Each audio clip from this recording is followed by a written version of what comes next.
Good morning to all of you. Today I am going to vocabulary. मैं आपके साथ हिंदी यानी इंग्लिश मीनिंग आपके साथ डिस्कस करना हूँ। वोकैब्स मैं आज मैं आपके साथ डिस्कस करने वाले जीएसजी के स्टडीज यूट्यूब चैनल में आप लोग सभी को एक बार दिल से हार्दिक अभिनंदन करता हूँ। मैं दुसाद कुंदन मैं आपके साथ डिस्कस करने वाला हूँ all things bright and beautifuls. मैं कोई भी नो बकवास, नो सराउंडिंग टॉकिंग अबाउट, मैं किसी भी चीज़ को मैं इधर उधर की बातें मैं खींचूंगा नहीं, ज़्यादा मैं प्रॉपर फोकस करूंगा वोकैब सिखाने की प्रैक्टिस में, प्रोनाउंसिएशन और उसके वर्ड मीनिंग मैं सिखाने वाला हूँ। मैं आपके साथ डिस्कस करना all the things bright and beautifuls, यानी सभी चीज़ें ब्राइट्स मतलब सभी चीज़ें चमकीले और साथ ही साथ सुंदर भी होते हैं। जैसे आप सुंदर होते हैं उसी तरीके से आपके आसपास में जितने भी चीज़ आपको दैट मीन्स आर्टिकल्स या फिर सब्सटेंसेस जो दिखाई देती है वो भी कहीं ना कहीं वो स्ट्रेंथ और सुंदर होती है। ऑल्स मतलब क्या होते हैं? ऑल्स मतलब सभी। ऑल क्या है? एडजेक्टिव है। एडजेक्टिव किसे कहते हैं? जो कि नॉन या प्रोनाउन की क्या करे? क्वालिफाई कर दे, यानी उसकी नेचर या फिर कुछ एक्स्ट्राऑर्डिनरी बात बताए, उसको हम लोग क्या बोलते हैं? एडजेक्टिव बोलते हैं। थिंग्स मतलब क्या होता है? थिंग्स मतलब वस्तु, यानी THINGS, थिंग्स मतलब वस्तु। वस्तु क्या है? नॉन है। ब्राइट मतलब चमकीला। चमकीला क्या हो सकता है? चमकीला तो नॉन नहीं हो सकता। किसी भी वस्तु के कहीं चमकता है या धूसर है तो वो आर्टिकल्स, ये ब्राइट आपका एडजेक्टिव हो गया। एडजेक्टिव। एंड क्या हो गया? कंजक्शन। कंजक्शन यानी दैट मीन्स दो नॉन या फिर दो नॉन या प्रोनाउन को जो ऐड करता है उसको कंजक्शन कहते हैं। तो कंजक्शन, तो एंड क्या है? कंजक्शन। कंजक्शन मतलब और। क्रिएचर्स। क्रिएचर्स मतलब क्या हो गए? क्रिएचर्स मतलब होते हैं जंतु, जैसे वन प्राणी, छोटे छोटे जीव जंतु। क्रिएचर्स का स्पेलिंग क्या होता है? CREATURES। क्रिएचर्स मतलब क्या होंगे? जंतु। तो क्रिएचर्स जीव जंतु जो हो गए उनके नाम हो गए, तो नाम है तो वो नॉन हो गए। ग्रेट मतलब क्या होता है? ग्रेट कोई होता है क्या अंदर? ये ग्रेट दिखता है क्या? ग्रेट फील किया जाता है, अनुभव किया जाता है, तो कहीं ना कहीं पर्सनालिटी, यानी वो व्यक्ति बहुत ग्रेट है, यानी ग्रेट यानी उस व्यक्ति की कहीं ना कहीं आइडेंटिफाई कर पा रहा है, यानी नॉन्स को क्वालिफाई कर दिया। It means great is adjective word. तो ग्रेट मतलब महान या बड़ा। स्मॉल मतलब छोटा, ये भी कहीं ना कहीं एडजेक्टिव है। एडजेक्टिव है। वाइज मतलब बुद्धिमान, ये भी एडजेक्टिव है। ग्रेट, स्मॉल, वाइज ये सब एडजेक्टिव है। वंडरफुल, वंडरफुल आश्चर्यजनक। एक छोटा सा बच्चा बहुत बड़ा स्टोन अगर उठा लेता है तो आश्चर्यजनक वाली बात है कि नहीं? तो वो वंडरफुल भी क्या है? Wonderful word is the adjective word. आश्चर्यचकित। वंडरफुल का स्पेलिंग क्या होगा? WONDERFUL, wonderful. अब उसके बाद लॉर्ड, क्या है? लॉर्ड। अब देखो कई बार लॉर्ड बुद्धा भी बोलते हैं, तो कहीं ना कहीं नाम है तो वो नॉन हो सकता है। और इंसानों के अंदर में जैसे लॉर्ड बुद्धा भी इंसान ही थे, बट इंसानों के अंदर में एक बहुत बड़ा उनके अंदर में एक क्वालिटी थी, तो ये लॉर्ड क्या हो गए? लॉर्ड एक नॉन भी है और एडजेक्टिव भी है, जो कि प्रभु, प्रभु जिसको बोलते हैं। नॉन एक कहीं ना कहीं एक नॉन्स जो कि बिल्कुल एक अलग वे में, अलग एक यूनिक पर्सनालिटी की इंसान को ही हम लोग लॉर्ड बोल देते हैं, तो वो एडजेक्टिव हो गया है, सारे इंसान को क्वालिफाई कर दे रहा है इस तरीके से। गॉड, गॉड भी क्या होंगे? गॉड एक आपका नॉन है। क्या है? नॉन है। गॉड क्या है? नॉन मतलब ईश्वर होता है। मेड क्या हो गया? मेड मतलब बनाना, तो बनाया।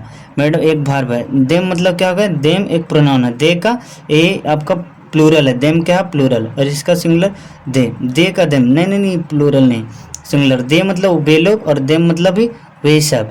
तो ये दे और देम ये बोथ आर प्रोनाउंस। ये क्या हो गया? प्रोनाउंस। ईच मतलब, ईच भी क्या हो गए? प्रोनाउंस। ईच मतलब प्रत्येक, प्रत्येक। लिटिल क्या हो गया? Little adjective. लिटिल क्या होंगे? एडजेक्टिव। फ्लावर क्या हो गए?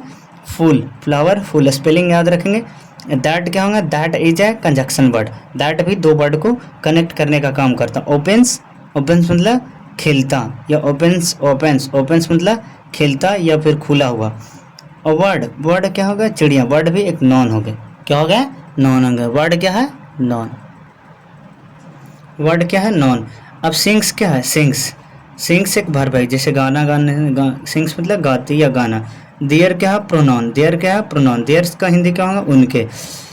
ग्लोबिंग, ग्लोबिंग क्या है? ग्लोबिंग एडजेक्टिव है, जैसे कोई लड़की है वो बहुत चमक धमक रही है, पूरा ग्लो कर रही है चेहरा, तब वो कहीं ना कहीं एक उसकी सुंदरता को एक अलग से क्वालिफाई कर दिया, तो वो एडजेक्टिव चमकदार।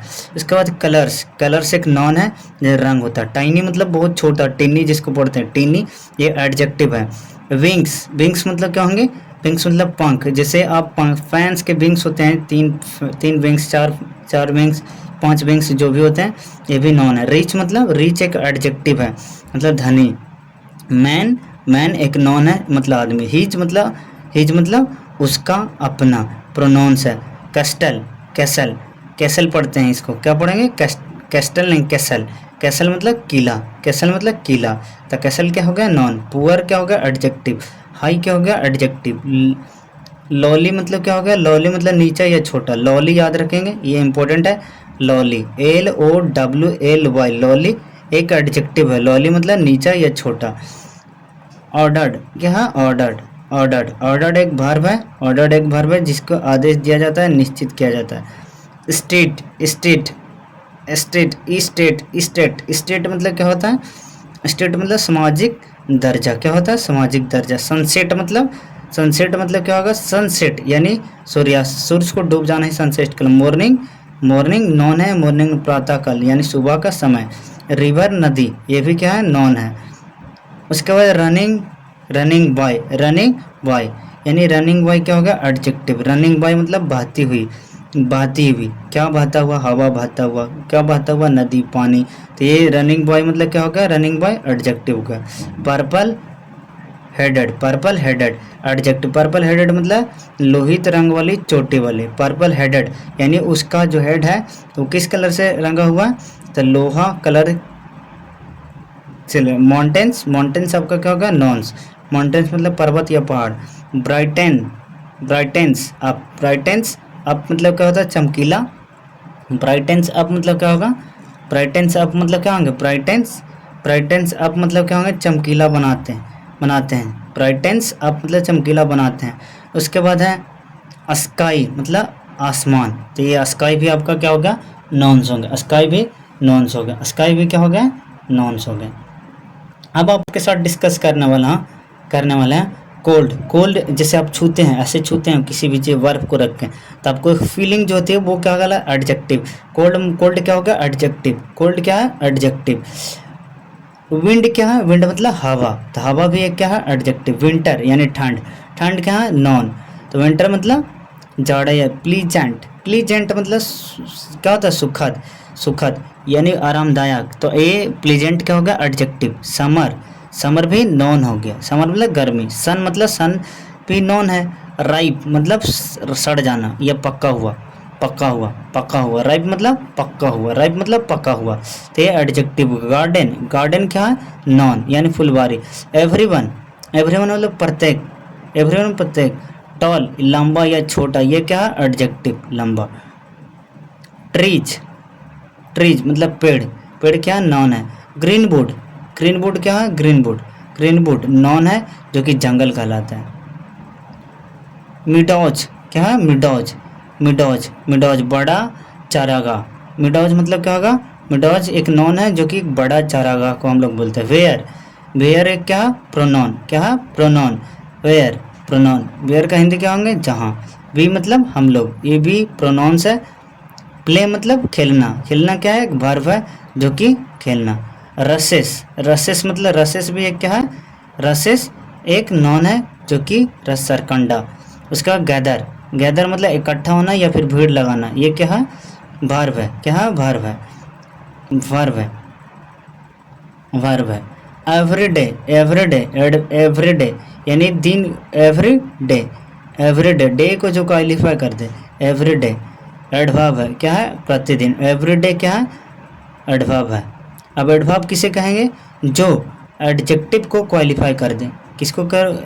एडवर्ब को, एडजेक्टिव एडवर्ब को क्वालिफाई कर दे, वो एडवर्ब कहलाता है। क्या कहलाएगा? एडवर्ब। उसका गिव मतलब देना। अस मतलब हम लोगों को। तो अस मतलब क्या है? प्रोनाउंस है। आइज क्या है? नॉन है, मतलब आँख। सी मतलब देखना। सी मतलब क्या हो गया बच्चा? देखना। तो देखना क्या हमारे पास? वर्ब है। देखना क्या? अब देखिए लास्ट जो है टू क्या है? प्रीपोजिशन का जस्ट बाद नॉन या प्रोनाउंस आते हैं। नॉन प्रीपोजिशन का नॉन या ऑब्जेक्ट प्रीपोजिशन के बाद जो आते हैं वो ऑब्जेक्ट हैं, लेकिन प्रीपोजिशन का ऑब्जेक्ट ही होंगे। तो ऑब्जेक्ट में कौन आता है? नॉन या प्रोनाउन। तो टू के लिए। लिप्स एक नॉन है, लिप्स एक नॉन है मतलब होंठ। माइट मतलब माइट एक वर्ब है, माइट मतलब सका सकना। टेल मतलब क्या होता है, टेल मतलब कहना, टेल। हाउ मतलब, हाउ क्या है, एडवर्ब, याद रखेंगे हाउ। हाउ मतलब कैसे, तो एडवर्ब जो एडवर्ब को, हाँ जो एडजेक्टिव को क्वालिफाई कर दे वो एडवर्ब कहलाता है। क्या कहलाता है, एडवर्ब। ऑलमाइटी, ऑलमाइटी, ऑलमाइटी मतलब सर्वशक्तिमान, ऑलमाइटी सर्वशक्तिमान। ऑलमाइटी थोड़ी ना हो, यू आर ऑलमाइटी, तो no, I am no almighty, क्योंकि हम अब सर्वशक्तिमान नहीं हैं। हमारे ऊपर भी कई सारे बड़े बड़े लोग हैं और हमसे भी ताकतवर, हमसे भी बेहतर, हमसे भी सुंदर, हमसे भी कहीं ना कहीं हम लोग ऑलमाइटी नहीं, हमारे ऊपर भी कोई ना कोई सर्वशक्तिमान है। हु मतलब कौन, कौन क्या है, प्रोनाउन। वेल मतलब, वेल आपका एडजेक्टिव और एडवर्ब दोनों होते हैं। वेल एडजेक्टिव एडवर्ब दोनों होते हैं। ये जो सारे, वेल मतलब अच्छा, अच्छे, अच्छे तरह से होता है वेल। तो कहीं ना कहीं ये सारे जितने भी वर्ड है, तो ये वर्ड कहीं ना कहीं हमारे पास कितने पार्ट्स ऑफ स्पीच है, तो 8 पार्ट्स ऑफ स्पीच में से कोई ना कोई each and every English words के अंदर में जितनी भी वर्ड्स हो गए, वो करोड़ों अरबों कुछ भी वर्ड्स हो, वो कहीं ना कहीं 8 पार्ट्स ऑफ स्पीच के ही अंदर में ही आ जाते हैं। बट 8 पार्ट्स ऑफ स्पीच के अंदर में ही कहीं ना कहीं वो प्रॉपर क्या होते हैं, उसके अंदर में ही आ जाते हैं। और मैं पार्ट्स ऑफ स्पीच को कितने होते हैं, पार्ट्स ऑफ स्पीच, तो हमारे पास पार्ट्स ऑफ स्पीच 8 होते हैं।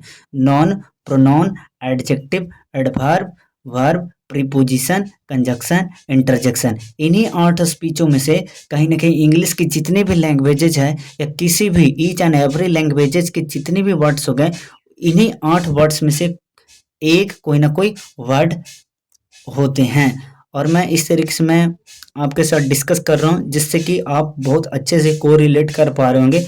मैं ईच एंड एवरी वर्ड्स को पार्ट्स ऑफ स्पीच भी बताने की कोशिश किया, उसकी प्रोनाउंसिएशन सही तरीके से मैं प्रोनाउंस करने की भी कोशिश किया, और जो थोड़ी डिफ़िकल्ट वर्ड है उनकी मैं मीनिंग भी बताने की साथ साथ मैंने कोशिश किया।